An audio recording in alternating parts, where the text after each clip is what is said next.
तो दोस्तों काफ़ी टाइम से ना मैं एक चीज़ नोटिस कर रहा था कि जो भी हमारे इंडियन कस्टमर्स हैं उनको जो मेजॉरिटी बजट है ना पीसी बिल्ड के लिए वो 50 से 60,000 रुपए के बीच में रहता है, जो कि एक मिड रेंज बजट हो जाता है।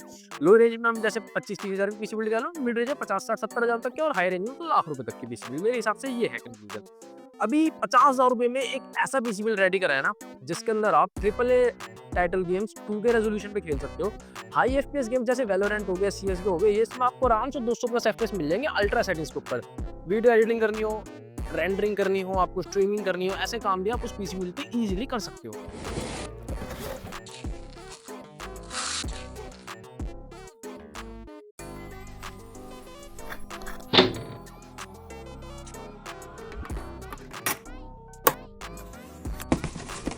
दोस्तों बिल्ड करते समय जब मैं सॉकेट के अंदर स्टैंड ऑफ लगा रहा था वो कुछ इस प्रकार लगाना चाहिए, लेकिन जो डीप कूलिंग के साथ ओरिजिनल स्टैंड ऑफ आया था वो इसके अंदर फिट नहीं होता, जिस वजह से मेरा काफी सारा टाइम वेस्ट भी हो गया और एक मैन्युफैक्चरिंग डिफेक्ट है which I really don't accept from brand like Deep Cool.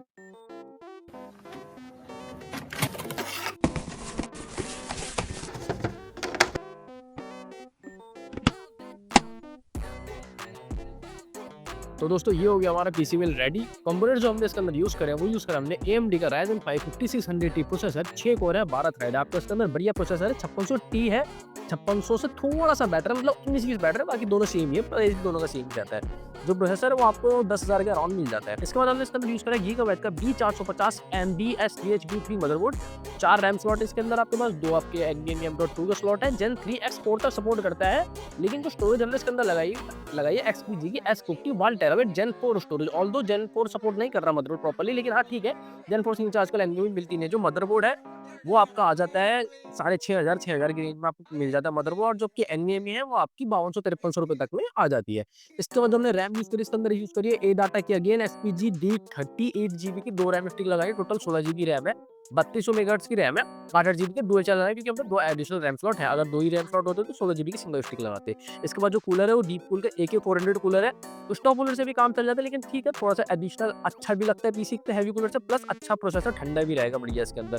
तो AK400 का सिंगल फैन वाला कूलर यूज करा हमने। और जो ग्राफिक कार्ड यूज करा हमने इसके अंदर वो है Zotac का 3060 Ti graphic card, which is not brand new graphic card, it is an pre own graphic card from our website Rigmentor. तो ये ग्राफिक कार्ड 5600T के साथ काफी अच्छा मैच कर जाएगा, जो कि आपको ग्राफिक कार्ड है 1800-19,000 की रेंज में हम अपनी वेबसाइट पे हमेशा बेच रहे होते हैं इसको। इस सबको पीसी को पावर देने के लिए यूज करिए कूलर मास्टर की 550 वाट की पावर सप्लाई, जो 4100 तक की रेंज में आ जाती है। अभी जो टीडीपी है वो 60-70 वाट अपना प्रोसेसर का मान लो, 200 वाट अपना ग्राफिक कार्ड का अब टीडीपी हो गया, रैम वैम का मिला के भी आपका 300 वाट तक बैठता है। तो 550 वाट जो आप लगा सकते हो, लेकिन इन फ्यूचर अगर आपको अपग्रेड करना है पीसी, लगा ग्राफिक कार्ड या कुछ अपग्रेड करना है, तो आपको पावर सप्लाई अपग्रेड करनी पड़ेगी। कूलर मास्टर की 550 वाट चल जाएगी, लेकिन उसके अलावा आप पैसे बचाने के लिए जैसे सर्कल गेमिंग या जेब्रॉनिक्स की लगा दो तो उनकी 750 वाट लगानी पड़ेगी, क्योंकि इनकी बहुत घटिया पावर सप्लाई होती है। तो कूलर मास्टर की लगाओ, अच्छी ब्रांड की लगाओ, डीप कूल की लगा लो, कोर्सेर की लगा लो, ऐसी अच्छी ब्रांड्स की लगाओ तो 550 वाट ब्रोज भी इनफ रहता है। और अब जो लास्ट कंपोनेंट रह गया जिसके अंदर हमने अपने सारा सामान फिट करा है वो है हमारा कैबिनेट। अब ये है एंटी स्पोर्ट्स का बॉक्स सी कैबिनेट। ऑल्दो इस कैबिनेट का मेरा कोई प्लान नहीं था यूज करने का, क्योंकि मैंने शुरुआत में सोचा था डीप कूल का CH160 करके कैबिनेट आता है, वो भी सेम ऐसे दिखता है, उस कैबिनेट के अंदर पीसी बिल्ड करूँ। लेकिन फिर जब मैंने थोड़ा सा देखा ना, उसमें आपकी जो सप्लाई है वो तो आपकी ATS लग जाएगी, सप्लाई जो बड़े वाली सप्लाई नॉर्मल होती है वो लग जाएगी, लेकिन जो मदरबोर्ड है वो सिर्फ ITS वाला जो मदरबोर्ड होता है ना, बिल्कुल छोटे वाला जो मदरबोर्ड होता है वो लगेगा उसके अंदर। अगर आप AM4 ही प्रोसेसर का भी ITS देखते हो तो 10-11 हज़ार रुपए से कम का नहीं आएगा। और 11,000 रुपए, 12,000 रुपए, 10,000 रुपए एक AM4 के 10,000 के प्रोसेसर के लिए स्पेंड करना मेरे हिसाब से ठीक नहीं है। बाकी शौक बड़ी चीज़ है, जो जो कर सकता है कर लेता है। देखो इसके अंदर हमने जो रैम लगा रखी है वीडियो में वो 8GB रैम लगा रखी है बस लुक्स के लिए, लेकिन ओरिजिनली हमने D30 यूज़ करी है, जो कि प्लेन रैम है जिसमें कोई लाइट नहीं है। अब जिसका बजट थोड़ा ज़्यादा है और जो थोड़े सेकंड हैंड कंपोनेंट यूज़ करने से डरता है, या फिर जो अच्छा बजट है, लाइक आपको 50-55 का 65,000 तक का बजट है, तो आप 10,000 रुपए एक्स्ट्रा स्पेंड करके 3060 Ti की जगह आप MSI का या फिर किसी भी ब्रांड का 4060 लगा सकते हो, जो कि आपको 28-29 हज़ार रुपए के अंदर मिल जाता है। परफॉर्मेंस दोनों की ऑलमोस्ट सेम है, 3060 Ti की थोड़ी सी परफॉर्मेंस बेटर है। बस 4060 में आपको जो एक्स्ट्रा मिल रहा है वो मिल रहा है DLSS 3, इसके अंदर DLSS 2 है। तो अगर आपके पास एक DLSS के चक्कर में प्लस आपका अगर थोड़ा बजट अच्छा है और आप न्यू जनरेशन पे जाना चाहते हो तो आप उसके लिए 4060 भी प्रेफर कर सकते हो, फिर आपका बजट 65-70 हज़ार के बीच में आ जाएगा। तो दोस्तों वो तो हो गई इस पीसी के पैसों की बात, कि कितने रुपए में पीसी बन जाता है आपका और आप इसका क्या ऊपर नीचे अपग्रेड कर सकते हो, ठीक है। लेकिन अभी जो हमने पीसी बनाया है 5600T के साथ 3060 Ti लगा के, इसके अंदर परफॉर्मेंस क्या आ रही है। देखो अगर आपको एडिटिंग करनी है तो प्रोडक्टिविटी में अच्छी खासी इसके अंदर एडिटिंग कर सकते सकते हो, 3D रेंडरिंग कर सकते हो। चलो इसका सबसे पहले बेंचमार्क कर लेते हैं और साथ में आपको गेम्स के ऊपर खेल के दिखा देंगे इसके अंदर कितने एफपीएस आ रहे हैं। तो दोस्तों जब आप इस कंप्लीट पीसी सेटअप को अपने ऑफिस डेस्क पे अपने स्टूडियो में रखते हो डेस्क के ऊपर, तो एक अलग ही लुक्स निकल के आ रहे हैं। यूनिक सा कुछ एक बॉक्स रखा हुआ दिख रहा है जो काफ़ी अट्रैक्टिव और एक मिनिमलिस्ट लुक्स देता है आपको। चलो ऑल तो ये तो लुक्स की बात हो गई है। अगर हम बेंचमार्क्स पे आते हैं, ब्लेंडर के ऊपर आपके मॉन्स्टर पे 66 पॉइंट्स आ रहे हैं, जंक शॉप पे 48 पॉइंट्स और क्लासरूम पे 33 पॉइंट्स आ जाते हैं। अगर हम गीकबेंच जीपीयू ओपन सीएल पे टेस्ट करें तो 1,11,954 पॉइंट्स आते हैं, which is approximately 1,12,000। Same Geekbench GPU वुल्कान पे टेस्ट करते तो 1,11,863 पॉइंट आते हैं। Again same like 1,12,000 point something.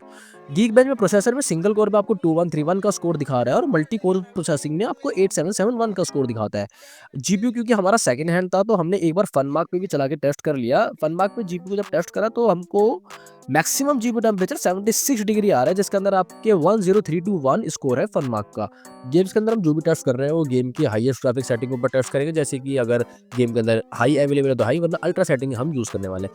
Valorant के अंदर हमने एक डेथ मैच लगाया है, इसके अंदर 1080p के ऊपर 350, 380, इवन 400 एफपीएस तक आपको देखने को मिल रहे हैं बिना किसी इशू के। बहुत इजीली इसके अंदर 380, 400 एफपीएस आ रहे हैं 1080p रेजोल्यूशन पे। वहीं अगर आप 2K रेजोल्यूशन लगा दो तो अल्ट्रा सेटिंग्स में आपके 250 एफपीएस, 260 एफपीएस इजीली आ जाते हैं। GTA 5 के अंदर वापस से एक ट्रिपल ए टाइटल गेम जो कि काफ़ी ज़्यादा फेमस गेम है, इसके अंदर भी एफपीएस निकालने में ऐसी तैसी हो जाती है अच्छे अच्छे पीसीस की भी, लेकिन इसमें भी 1080p रेजोल्यूशन में एकदम अल्ट्रा, बिल्कुल खैच के अल्ट्रा सेटिंग्स के ऊपर भी 100+ एफपीएस आपके आ रहे हैं। और अगर आप 2K रेजोल्यूशन की बात करें तो उसके अंदर भी 80-85 एफपीएस आ जाते हैं, जो कि प्लेएबल 60 एफपीएस से ऊपर ही आ रहे हैं।